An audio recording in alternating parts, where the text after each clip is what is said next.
दिल्ली में अन्ना आंदोलन या निर्भया आंदोलन के बाद ऐसा आंदोलन आज तक नहीं हुआ जैसा आज हुआ। दमनकारी सरकार के दमन के सारे प्रयासों के बाद भी इस देश के छात्र संसद तक पहुंच गए। पुलिस को संसद के बाहर आंसू गैस के गोले दागने पड़े। संसद का मेन गेट बंद करना पड़ गया। क्यूआरटी टीम संसद के भीतर से छात्रों की तरफ बंदूकें तान कर खड़ी हो गई। संसद के भीतर आग बुझाने वाला दल पाइप लिए खड़ा दिखा। संसद स्थगित हो गई। मोदी को बवाल के बीच संसद से जाना पड़ा। संवाद से काम हो सकता था, लेकिन सरकार ने टकराव का रास्ता निकाला। धर्मेंद्र प्रधान ही हैं, प्रभु तो है नहीं। इस्तीफा कराया जा सकता था, लेकिन रावण अकेला नहीं था जिसका नाश अहंकार ने किया। जब नाश मनुष्य पर छाता है, पहले विवेक मर जाता है। बवाल के बाद सीजीपी के प्रतिनिधि मंडल को सरकार ने मिलने के लिए बुलाया। मिले कौन? स्वास्थ्य मंत्री जेपी नड्डा। मसला शिक्षा मंत्री का था, मिले स्वास्थ्य मंत्री। ठीक वैसे ही जैसे पेट्रोल में गन्ने का रस मिलाने का काम पेट्रोलियम मंत्री का है, लेकिन रस का गुणगान कौन करता है? गडकरी करते घूमते हैं। ऐसा नहीं होगा कि शिक्षा मंत्री पहाड़ा याद करने में व्यस्त होंगे वो दिल्ली में ही। अब मैं आपको आज की जंतर मंतर की वो तस्वीरें दिखाऊंगी जिसे देखकर ये समझ में आ जाएगा कि कोई भी तानाशाह आ जाए, कोई संवैधानिक संस्थाओं का दमन करने वाला बादशाह आ जाए, जब तक बाबा साहेब का संविधान जिंदा है तब तक देश की मालिक जनता ही रहेगी। ये जंतर मंतर है और ये देश की संसद है। दोनों 1.5 किलोमीटर की दूरी पर है। जंतर मंतर से छात्रों ने कहा कि सरकार ने अगर शिक्षा मंत्री का इस्तीफा नहीं लिया तो वो संसद घेरेंगे। छात्र संसद घेरने निकल पड़े। जंतर मंतर पर हमारी साथी ज्योति मौजूद थी। उनकी रिपोर्ट का एक हिस्सा दिखाती हूँ। ये तब का है जब छात्रों की आंधी यहाँ से गुजर चुकी थी। ये देखिए, बैरिकेड के ऊपर तमाम छात्र बैठे हुए हैं। इस वक्त अगर आपको दिखाई दे रहा होगा, जो बैरिकेड लगाए गए थे उन बैरिकेड को ऐसे बिछा दिया गया है कि मानो ये कोई चादर है। और दूसरी तरफ देखिए, उस रोड पर भी, ये वो रोड है संसद मार्ग की ओर की ये रोड है जिस ओर पर ये लोग जाते हैं। लेकिन देखिए नज़ारा, देखिए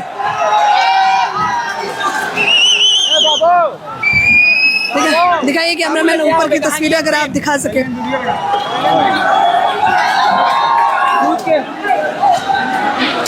देखिए ये बैरिकेड बकायदा गिरा दिया गया है। ये अब हम जंतर मंतर पहुंच चुके हैं। ये बैरिकेड गिरा दिया गया, अंदर नहीं पहुंच पाएंगे। ये टाल स्टाइल रोड है जो इस वक्त ये रोड देखने को मिल रही है। यहीं से पूरा सदन चलता है। ये राजधानी दिल्ली का नज़ारा है जो जय भीम से गूंजा हुआ है। छात्रों ने घरों से कदम बाहर निकाले तो पुलिस ने बंदूकें और लाठियां बाहर निकाली। सोनम सर के वाइफ के बाल खींचकर घसीट कर लेकर जा रही है पुलिस उन्हें। जंतर मंतर पर छात्रों पर दमनकारी सरकार की लाठीचार्ज की ये 4 तस्वीरें देखिए, जहां पुलिस निहत्थे लोगों के ऊपर लाठियां चलाते हुए दिखाई दे रही है। पुलिस सिर्फ लाठियां ही नहीं चला रही थी, पत्थर भी फेंक रही थी, गोले भी चला रही थी। देखा आपने? कश्मीर के पत्थरबाज भी दिल्ली पुलिस को देखकर शर्मा जाएंगे। ये लॉ एंड ऑर्डर कंट्रोल करने निकले हैं या पत्थर चलाने निकले हैं, कुछ समझ में ही नहीं आ रहा। शिक्षा मंत्री को बचाने के लिए दिल्ली पुलिस छात्रों पर पत्थर चलाते हुए दिखाई दी। पुलिस की इस बर्बरता में एक घायल छात्र को डिंपल यादव पानी पिलाते हुए दिखी। देखिए, छात्र सिर्फ शिक्षा मंत्री का इस्तीफा मांग रहे हैं। ऐसा शिक्षा मंत्री जिससे शिक्षा मंत्रालय नहीं संभल रहा है। भाजपा को लगता है कि अगर धर्मेंद्र प्रधान से इस्तीफा ले लिया तो उड़ीसा में वोट कौन दिलाएगा? न मेट्रो स्टेशन बंद करके सरकार कॉकरोचों को रोक पाई, न बैरिकेडिंग लगाकर रोक पाई, न लाठी चलाकर रोक पाई। छात्र संसद घेरने पहुंच गए। पुलिस के हाथ पांव फूल गए थे, आंसू गैस के गोले चलाने पड़ गए। वीडियो में पीछे संसद दिखाई दे रही है, आगे छात्रों पर पुलिस आंसू गैस के गोले दाग रही है। सरकार और पुलिस की सारी कोशिशें नाकाम रही। छात्र संसद भवन को घेरने के लिए पहुंच गए। इतनी भीड़ जंतर मंतर पर पहुंच गई कि पैर रखने के लिए जगह नहीं बची थी। छात्रों को उठाकर जेल में डालने के लिए पुलिस जो बस लेकर के आई थी, छात्र उसी बस पर चढ़ गए। कॉकरोचों के समंदर में वो बस भी डूब गई। दोस्तों, जंतर मंतर पर छात्रों के सैलाब को लाठी फटकार कर डरापना प्रधानमंत्री की पुलिस के बूते से बाहर हो गया। छात्रों ने कई बैरिकेडिंग तोड़ दी, मेट्रो स्टेशन की बैरिकेडिंग लांघ गए, संसद तक पहुंच गए। लेकिन जिस जेनजी को नकारा और कॉकरोच कहा गया, उसने अपने इरादे आज जाहिर कर दिए। सिर्फ छात्र ही नहीं, प्रधानमंत्री की पुलिस संजय सिंह, मनीष सिसोदिया, आतिशी को भी नहीं रोक पाई। ये सब बैरिकेडिंग कूदकर जंतर मंतर पहुंच गए। यहाँ तक डिंपल यादव, धर्मेंद्र यादव किसी को भी बैरिकेडिंग रोक नहीं पाए, सब बैरिकेडिंग को लांघ गए।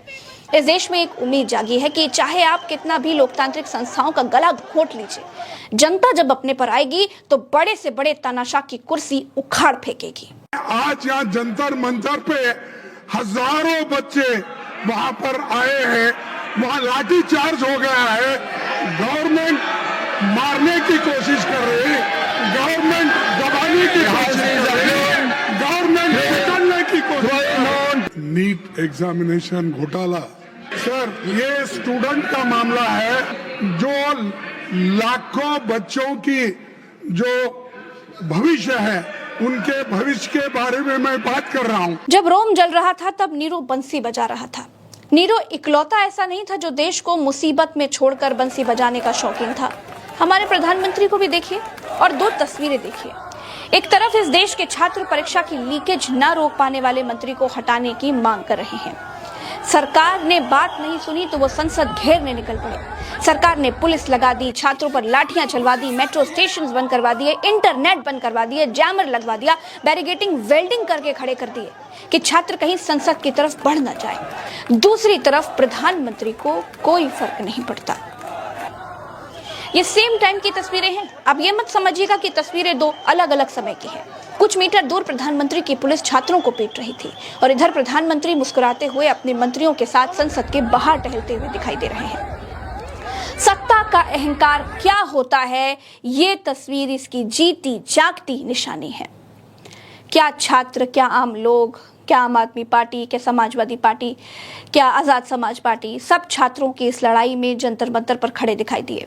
संजय सिंह, आतिशी और मनीष सिसोदिया बैरिकेडिंग कूदकर जंतर मंतर पर जाते दिखे। दोस्तों, हैरानी ये भी है कि ओम बिरला ने संसद में कतर के शेख के देहांत पर शोक जताया, लेकिन पेपर लीक होने पर जान गंवा देने वाले बच्चों के बारे में एक शब्द तक नहीं बोला।